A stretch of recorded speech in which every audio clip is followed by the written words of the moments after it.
Hello everyone, welcome back to the workshop here.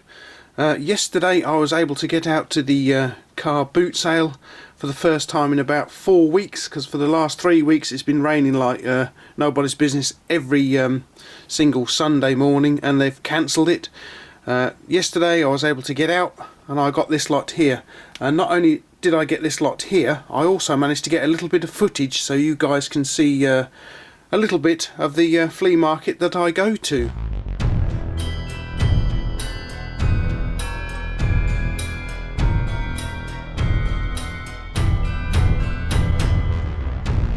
I found something really interesting on this stall,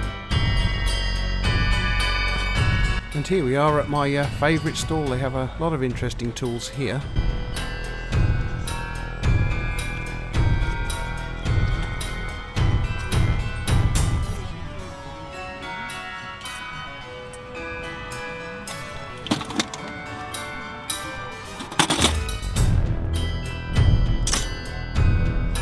If you are prepared to take the time and rummage through these boxes, you can come up with some real gems. I've found some really nice kit on this stall over the last few months.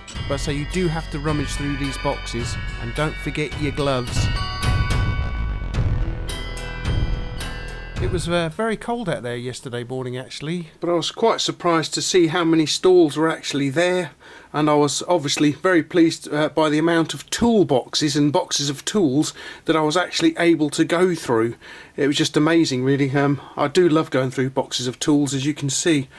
So I suppose what we better do is make a start with this lot. So first of all,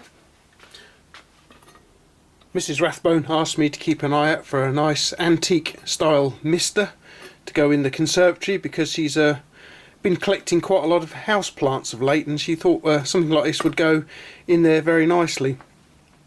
I believe this one is brass. As you can see, it hasn't been looked after for a long while, but I did get a bit of a solvol on here, polish on here, and as you can see, it looks like it'll shine up quite nicely too.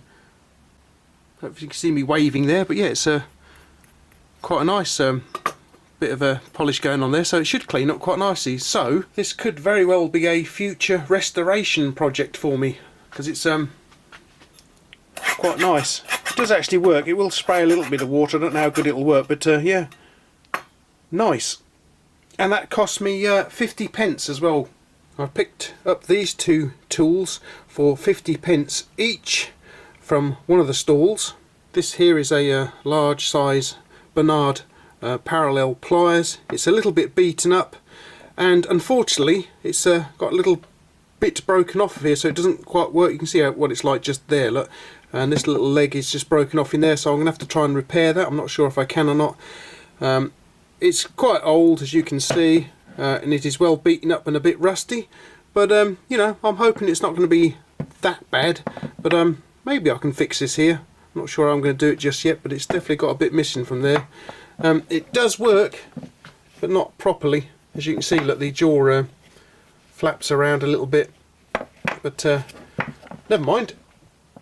As a lot of you will know, I'm a big fan of footprint tools, and I thought I'd found a nice little footprint wrench for a friend of mine. I'm supposed to be sending it over for him. I really wanted a 5-inch version, which I've already got, and that will be this little fellow here. This is actually a little bit longer. I think this is more like a 6 or 7-inch version, and unfortunately it isn't a genuine footprint wrench. It's yet another one for my collection of footprint wrench copies. Looks pretty good, not too bad. Again, the riveting, I don't know though. Riveting doesn't look too bad on this particular one. But yeah, so I've got another one down here as well. Where is it? There we go. Here's the other one I picked up. Let's move that one out. Right in. So this is the other copy that I picked up yesterday as well. What did I buy from that guy now? Oh yeah, I bought about 3 things. This was from my favourite stall, and I think I bought about 3 things from him yesterday. There was this, oh, and this very nice little pipe wrench here, and then there was an adjustable spanner, which I shall come to in a moment. But a lot of these footprint wrench copies aren't marked at all. You know, they've got no manufacturer's name on them, but this one does actually have markings on it just here. You can see there's a little round, I don't know, but it's supposed to be a fat bloke or a round robot or whatever, and it says Bezza underneath. And then if we turn him over, he's actually got some more markings just here. There's a H, and I think there's a J and a B or something in a circle there, and it says 1939 on it as well, so you can see how old this little fellow is. Again, you can see dodgy riveting going on just here, but that's just part of it for these cheap European copies. I've been on the lookout for a 6-inch pipe wrench. This isn't a 6-inch pipe wrench, unfortunately. It says 8-inch on here, but it's very small. It actually measured in as around about, if you close it up, I think it measured in as around about 7 inches, something like that. Let's have a quick look here. Yeah, measures in around about 7 inches. So I don't know why they've got 8 inches on it, I'm sure. But yeah, so this is a dinky little thing. I like these little small pipe wrenches. My search for a 6-inch one continues. This one is by, is it GK or CK? Made in Germany. Not sure how old it is. Quite old, I would imagine. The handle was originally painted green, and then probably has some green around here too. It's not a bad little wrench actually. It doesn't look like it's seen a great deal of work, to be honest with you. As you can see, it runs quite nicely. Just needs a damn good cleaning up. But it's a very nice little pipe wrench, is that one. Quite pleased with that one. Nice, neat. Seems to be good quality too. This was also on my favourite tool stall. They sell, as you've seen, boxes and boxes and boxes of vintage tools. And I was having a rummage through one of them, and I came across this, and I thought, okay, how is this supposed to work then? Well, to be honest, when I pulled it out, oh, it looked like this.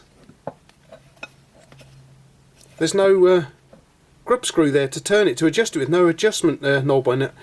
So I was talking to one of the other guys there, who funnily enough was also wearing gloves and rummaging through the boxes, and we had a bit of a laugh at that. He's, you know, how on earth are you going to sell that thing? So basically what I did was I put it on the corner of the box and left it, and I went round and had a rummage and got me other few bits and pieces which we just had a look at. So I paid the guy for those other bits and pieces, and I came back to this thing again. It still sat there on the corner of the box, because obviously no one's going to pick it up. So I says to the stall holder, how much do you want for this? And he looked at it, and he looked at me and he says, 50p. I said, yeah, I'll take that then. He said, well, I don't know how you're going to use it. It hasn't got the... I said, well, I might be able to machine one up at work. He said, well, come to think of it, he said, if you used to have a rummage through the box, you might find it. So I spent a couple of minutes rummaging through the box, and there it was in the bottom. He said, oh, you can have that. I said, I still don't think you'll get it to work though. I said to him, yes I will, because I'll machine a pin up at work in the machine shop. So 50p. This is a 12-inch wrench, drop forged, made in India of all places too, and that's all the markings on it, made in India. What I have found is it's an M8 thread in there, so I should be able to make a little pin up, and we can get this thing going again. So that'll make an interesting little project. I know Scoutcrafter's done one of these before. He purchased one for $1 that didn't have a pin in it. So yeah, I'll be having a go myself. This is the other item I picked up from my favourite stall. It's a offset screwdriver. I already have a set of these, which I've had for many years, and I believe my late father-in-law, my late father had some as well. This one appears to be by Proto. You see there's the number there, so it's still got the label on it. It says excluding VAT there, so I'm going to say this was originally in pounds. It looks like £8 excluding the VAT on it. So that's quite a nice little bit of kit. I quite like that. It'll clean it very nicely, and obviously it's NOS, so looks nice to me. I quite like these things, so yeah, I had that as well. I did actually manage to find a genuine footprint wrench. This is, I believe, a 7-inch version. So I'll quickly measure here. Yep, 7-inch version is that one. The pivot pin's missing, but that's not a biggie because I can soon make up another one. I've already got one of these, this one here. I quite like them. This has still got its original pivot pin in there. So as you can see, they always come up very nicely when you polish them up. They're very nice indeed. I like these things. Can't get enough of them. This will be another one, I believe, from what I understand from Footprint Tools. This will be another one from between the wars, somewhere between 1918 and 1939, by the looks of things. They're very nice. I mean, this has just got a few bits of surface rust on, as you can see around there. It's a little bit grubby, but I'm thinking it's going to clean up just as well as the other ones have. Quite a handy little bit of kit. I do like these things, I really do. Okay then, moving on to my find of the day. Just check this out, guys. I found this on the stall I mentioned earlier on. It is a Bahco model 113 by the looks of things. What do you think it is? I've never seen anything like this at all. If you try to Google Bahco 113, you don't get a lot. There's just, all I can find is this old catalogue page comes up. As you can see, it's also got a Bahco version of the footprint wrench on there. Something else I'm going to be looking out for now, guys. Love those things. But this one is quite interesting. As I say, I can't really find a lot of information about it. As you can see, this one is in particularly good condition. It's got a little spring plunger just in here. Not in too bad a nick. I think there might be a little damage to the teeth in the jaws, I believe. What have we got on here then? We've got looks like BA Horth and Co. Stockholm on that side of things, and over here we have Bahco 113 made in Sweden. It says Bahco on the dynamic jaw just there. If you flip him over, it also says patent on there as well.